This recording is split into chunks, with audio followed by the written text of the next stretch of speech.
अब आगे हम पढ़ेंगे मौर्योत्तर काल। मौर्योत्तर काल के अंतर्गत शुंग वंश, कण्व वंश और सातवाहन वंश के बारे में हम लोग पूरा अध्ययन करेंगे। तो आइए चलते हैं मौर्योत्तर काल। मौर्योत्तर काल। मौर्य साम्राज्य का अंत होने के बाद अब मगध की राजनीतिक एकता छिन्न भिन्न होने लगी थी। भारत के उत्तर पश्चिम घाट पर अनेक विदेशी आक्रमणकारियों ने आक्रमण करके अनेक स्थानों पर अलग अलग राज्यों की स्थापना करने लगे। दक्षिण भारत में भी कई सामंतों ने अपने स्वतंत्र राज्य की घोषणा कर दी। इस प्रकार पूरा का पूरा जो मगध साम्राज्य जो पहले था वो बिखर गया। पुष्यमित्र शुंग, शुंग वंश का संस्थापक पुष्यमित्र शुंग था। वह मौर्य साम्राज्य के अंतिम शासक बृहद्रथ का सेनापति था। इसने बृहद्रथ की हत्या कर दी और उसके बाद मौर्य वंश के स्थान पर शुंग वंश की स्थापना कर दी।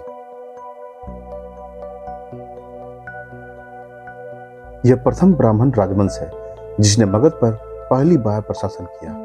इसने अपनी राजधानी विदिशा को बनाया। बौद्ध धर्म में पुष्यमित्र शुंग को बौद्ध द्रोही कहा जाता है क्योंकि इसने अपने शासन काल में बहुत से बौद्ध स्तूपों को नष्ट करवाया था।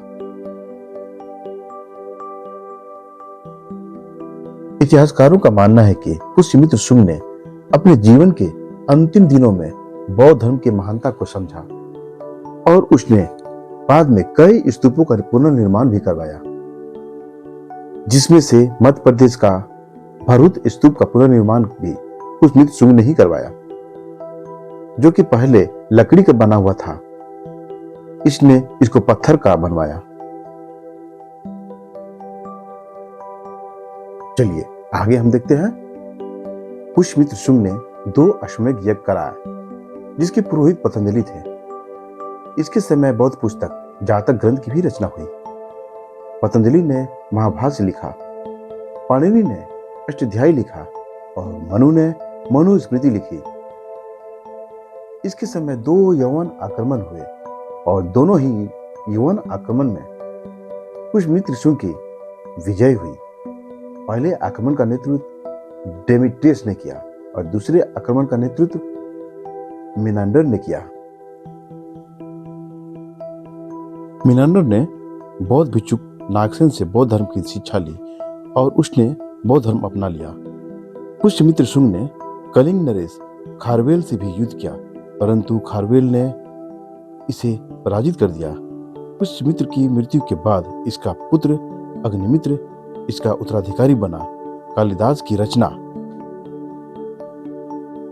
मालविकाग्निमित्रम में विदिशा के राजा अग्निमित्र और मालव देश की राजकुमारी मालविका के प्रेम प्रसंग की चर्चा है। इस वंश का अंतिम शासक से देवहूति हुआ, जिसकी हत्या उसी के मंत्री वासुदेव ने कर दी और कण्व वंश की स्थापना कर दी।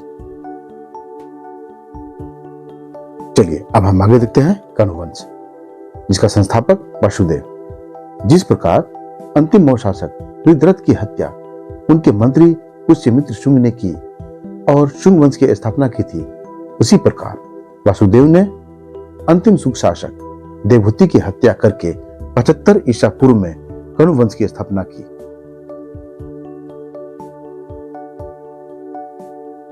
कण्व वंश का संस्थापक वसुदेव था। इस वंश का अंतिम शासक सुशर्मा था, जिसकी हत्या उसके मंत्री सिमुक ने कर दी और उसके बाद सातवाहन वंश की स्थापना हुई।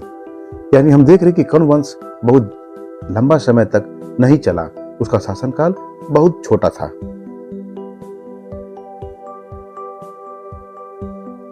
सातवाहन वंश का संस्थापक सिमुक था। प्रारंभ में यह वंश महाराष्ट्र के क्षेत्र में था, किंतु शक राजाओं ने उन्हें महाराष्ट्र छोड़ने पर विवश कर दिया और सातवाहन वंश को आंध्र प्रदेश में स्थानांतरित होना पड़ा, जिस कारण इन्हें आंध्र सातवाहन भी कहते हैं। सातवाहन की राजधानी महाराष्ट्र का प्रतिष्ठान थी। सिमुक की मृत्यु के बाद उसका छोटा भाई कृष्णा, जिसे कान्हा भी कहते हैं, वहां का शासक बना और कान्हा के बाद उसका पुत्र सातकर्णी प्रथम शासक बना। तो इस प्रकार यहां हम देखते हैं सातवाहन का प्रथम शासक सातकर्णी था।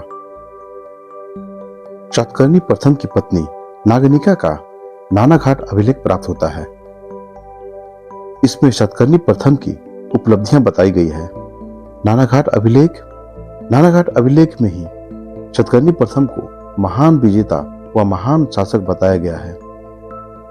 नानाघाट अभिलेख में उल्लेख मिलता है कि सातकर्णी ने यज्ञ के उपलक्ष्य में ब्राह्मणों को मुद्रा के स्थान पर भूमि दान देना शुरू किया